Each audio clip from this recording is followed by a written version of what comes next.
Ever feel like the more you learn about humans, the less you actually understand? Yeah, that's anthropology in a nutshell. Yeah. But instead of shying away from it, we are diving right in. Okay. Today, we're using a chapter from an anthropology textbook to kind of crack open this field. And it's anything but textbook, really. So, the chapter kicks off with this line, and it really caught my eye. It's by Eric Wolf. And he says, anthropology is less about like what you study and more about the connection between different ways of studying it. It's almost like it's the original interdisciplinary field. What do you think? Absolutely. It's like you're piecing together this massive human story, but you're doing it with these scattered puzzle pieces. Right. It's history, it's biology, language. I mean, even the objects we leave behind. If it helps us understand what it even means to be human, an anthropologist is interested. So we're talking about a lot of ground to cover then. Yeah. And the chapter doesn't shy away from that either. It calls the sheer range of human experience this dizzying geography. It's true. But then, almost like a plot twist, it says anthropology also tries to find the ways in which we're all similar. Right. So now I'm completely turned around. Yeah. Are we like snowflakes, or are we all working from the same blueprint? It's funny you should put it that way, because it's that tension right there, that push and pull. Right. That's what keeps anthropology so vibrant and so interesting. Take a group like the Tiv in Nigeria. Their economic systems, their beliefs, totally unique to their corner of the world. But then you look closer, you look deeper, and you see these universal threads, these shared human experiences that tie us all together. It's like we're looking at this really intricate tapestry.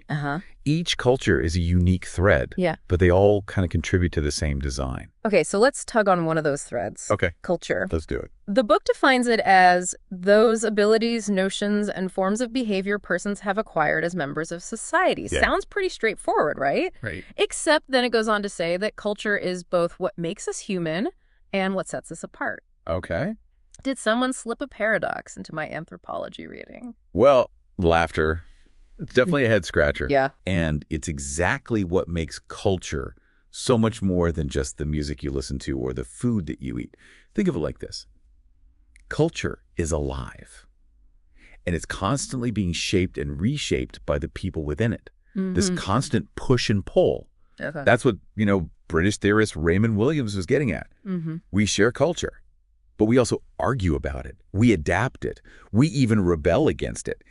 It's this reflection of our shared humanity, but it's constantly shifting. It's evolving. Right. So we're all a part of this massive tapestry of culture. Yeah. But each of us is experiencing it in our own way. Right. And it makes me think about those attempts to like pin down what makes us universally human. You know, like that list of human universals that the chapter mentions. Right. What was that all about? Oh, yeah, Donald Brown. He went on this quest to like create this massive inventory of traits that he believed were in every single culture. Okay. Things like, athletic sports, dancing, even funeral rites. Interesting. And his argument was that these shared traits, these universals, Okay. they were more significant than the differences between cultures. Okay. So like searching for common ground. Yeah. But isn't there a risk there of simplifying things too much? Uh-huh. Like, what if we're just ticking off these boxes on a checklist? Mm-hmm. Are we really capturing the true human experience? That's the critique, Yeah. right? Yeah. It's like saying, well, everyone eats, so we all experience food the same way. Mm-hmm. And it's like, yeah, the act of eating might be universal, but the spices you use or the rituals around a meal, the very meaning that people attach to food, that's where the cultural tapestry comes alive. Right. And I think Brown's list lacked that depth. So it's like saying, okay, well, we all have families, but what constitutes a family could look totally different Exactly. depending on where you are in the world. 100%. And that's where things get really interesting. Yeah. Take marriage. Yeah. Another one of Brown's universals. Mm-hmm.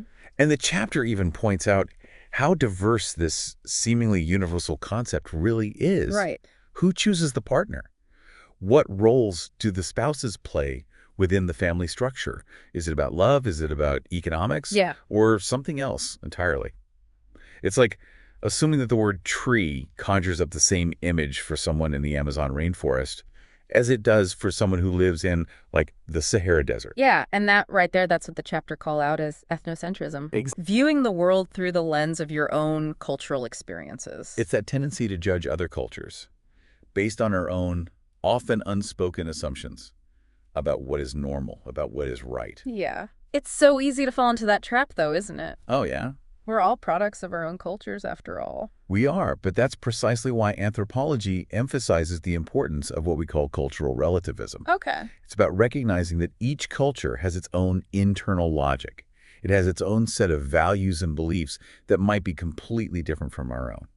And that's okay. So instead of immediately judging, we try to understand the why behind it. Yeah. We try to step into their shoes, so to speak. Exactly. It's about empathy, not just observation. And it doesn't mean that we abandon our own ethical frameworks. Yeah. But it does require us to be mindful of the fact that what might seem strange or even wrong to us Right. could make perfect sense within a different cultural context. You know, it's like that saying, travel is more than the seeing of sights. It's a change that goes on deep and permanent in the ideas of living. Yeah. But in this case, the travel is more like opening our minds to different ways of being. Right. Speaking of different ways of being, this chapter touched on something I thought was really interesting. Okay. The idea that anthropologists haven't always focused on studying happiness. Right. It seems kind of counterintuitive, doesn't it? Yeah.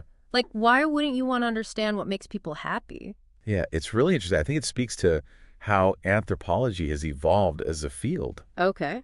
You know, for a long time, the focus was really on documenting cultural differences, Uh-huh. often through this like problem-focused lens. Right. But lately, there's been a real shift, I think, towards understanding well-being, Okay. towards exploring, those diverse ideas of the good life Yeah. that exists across cultures. It makes me wonder, how do you even begin to study something Right. like happiness? Yeah. It's so subjective and personal. That's where I think anthropology's toolbox really shines. Okay. Forget about those like standardized surveys as simple metrics. Yeah.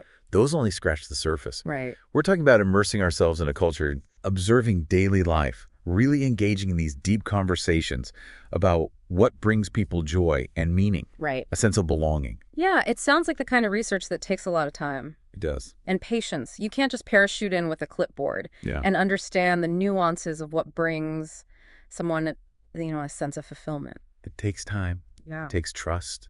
And it takes really listening with open ears and an open mind Yeah. and being willing to challenge your own assumptions about what a good life should look like. That's a good point. And what I find so fascinating is like how intertwined happiness is with factors like community, Right. connection to the land, or a sense of purpose that goes beyond just like individual achievement. Wow, that's powerful. So as we're wrapping up this deep dive into the world of anthropology, it strikes me as so much more than an academic field. It's like a way of seeing the world. Totally. It's a lens for really appreciating the beautiful complexity of human experience I love that. in all its forms. It's about recognizing that universal thread that connects us all as humans, Yeah. but also celebrating the incredible tapestry of cultures that make up our world. It's a journey that never really ends, does it? It really doesn't. So to our listeners, I have a challenge for you. Okay. As you move throughout your day today, Yeah, try to see the world through an anthropological lens. I love it. Pay attention to those little details, Mhm. the everyday rituals and interactions that kind of make up the fabric of your own culture. Right. And ask yourself, what might someone from a completely different background Yeah. find fascinating or confusing or even humorous about the way we do things? It's a great question to ask. You might be surprised by what you discover. Absolutely. Thanks for joining us on this deep dive. Yeah, this was fun. We'll be back next time with another fascinating topic, ready to unpack even more about this endlessly interesting world around us.